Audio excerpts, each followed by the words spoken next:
Vain minä voin tietää, mitä tarvitsen. On siis illuusio, että kukaan muu voisi sen kaiken minulle antaa.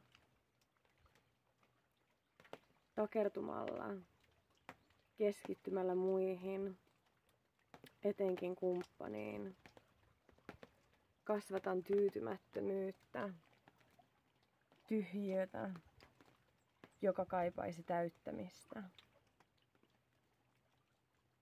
Olemme tottuneet vuodattamaan huolenpidon, valtavan määrän energiaa ulkopuolellemme, koska tuntuu epämukavalta antaa sitä itselle. Saati vastaanottaa sellaista itsellemme.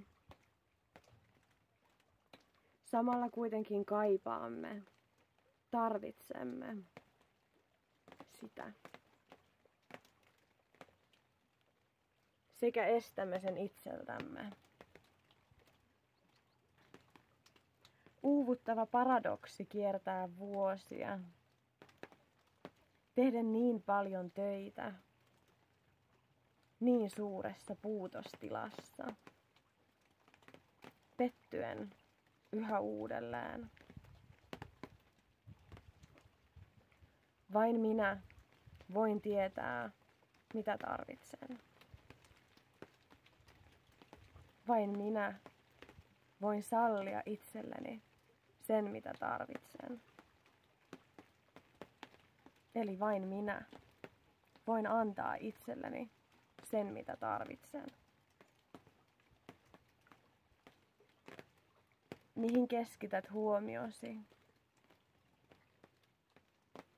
Mihin investoit energiasi? Puurtaako kauankin vielä paradoksissa? Vai antautuako alkemoinnille? Transformaation prosessille,